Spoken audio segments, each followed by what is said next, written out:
You guys want to have a story time? Okay. In July, I paid $1,000-ish to the WPRA leftover fines from 2014 from a family situation, which made it impossible for me to get to some tour rodeos that I had entered. Okay. So at the end of the day, I probably could have just released and it cost me $100, but instead I didn't. It was a really bad situation and I wasn't thinking and I turned out, and so it cost me $1,000. That's just a difference in knowing to turn out of a rodeo or release. Anyway, that's really not, that's neither here or there. So I paid those fines in July. WPRA, if you go into collections, WPRA collections, then you can't compete for 90 days after you pay your fines, okay? So July, I'm in good standing, but I have to wait another 90 days. I do that purposely because I know that the year starts over in October and I want to be able to go to some circuit rodeos and try to make the circuit finals. For some reason, it's something I really wanted to do, just to try. Anyway, so end of September, I put in my membership. I send in my $325 for my permit and all the things. And I get an email immediately back saying, because you owed us money for so long from 2014, like, you're going to have to petition for membership. It's fine. It's not a big deal. Basically, a petition is just me telling them what happened and that I'm sorry and I'll never do it again. So the board has to vote on it, right? It's supposed to take 2 days to 2 weeks. It takes 3 months. It takes 3 months, 3 circuit directors, $1,000, an admin, and a partridge in a pear tree to get this done. But finally, they meet after a bunch of office turnover and they allow me my membership. Then my debit card sits on someone's desk for like a week and I'm trying to get into Lafayette's rodeo.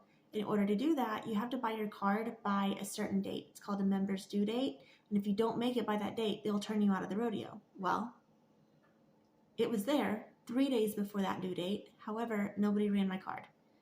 I emailed, called, all the things. Finally, someone runs my card 10 minutes before entries close for that rodeo, right, for Lafayette. And Procom basically kicks me out because it appears in their system like I just bought my membership that morning. The office can't get me, they admit fault, they say they're sorry, and they cannot get me back into the rodeo draw. But they have a walk-up policy. And if someone turns out of the performance, I can walk up and try to get in. Now, if 2 or 3 of us walk up and try to get in and there's only one turnout, one of us is in trouble, right? So we made the 3-hour drive up there, drug a horse up there and everything for nothing. So it's kind of a risk that you take. Neither here or there, I can't get into the portal. There's a portal that we have to enter through now. Not everybody calls Procom anymore. You have to enter through the WPRA portal. I can't get in. I can't get in on my phone. I can't get in my email. So the WPRA IT department finds a way to get me into the portal. They create the account for me instead. It's a really simple process, but they spell my name wrong. It's now CMOSSE, CMOSSE, instead of Moose, which is my name, CMOOSE, and email address is wrong, username is wrong, all the things. I'm able to correct the email address, but I can't fix the username. So I let them know, like, thanks for all your hard work. I know this has been a pain in the butt. You guys are swamped. End of the year, beginning of the year. This has taken way longer than it was supposed to. Mistakes were made. That's fine. Okay, these people are probably overworked and underpaid.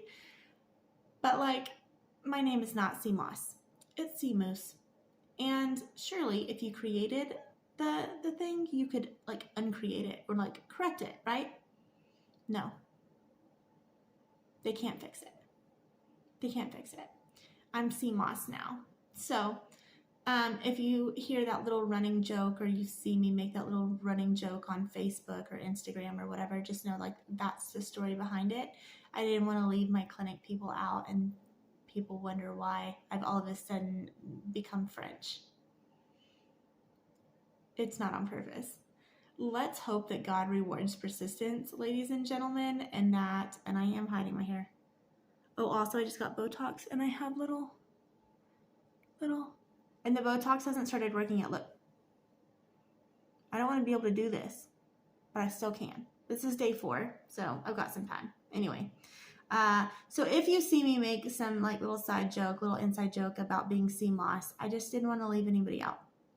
I'm still moose, but I'm not. I'm moss. Very fancy. Very, very fancy. Anyway, I'm going to try to walk up to Lafayette maybe. I'm watching the trade list to see if there will be more people turn out. Don't know if that will happen or not, but it's a 4.5 hour drive for me. So I would like to see 2 or 3 turnouts before I make the trip and just pray no one else is trying to walk up. Just because this happened to me doesn't mean that I am the only person it happened to. So we'll see. Anyways, don't make the trip to Lafayette. I really might not be there. But I will be in Texarkana at the end of January. So just in a couple weeks. If you guys want to come visit me there, it'll be for a jackpot, like a big high stakes slot race type deal. It's a big race. It'll be fun to watch. Anyways, love you guys. Also, if you don't know me, my name is Sea Moose, also Moss, Courtney Moose, and I'm a barrel racer and a horse trainer and a clinician. And this year I wanted to go rodeo a little bit. So I'm going to go to some pro rodeos. And if you would like to follow along, you can. Just subscribe. Anyways, I'll talk to you guys down the road.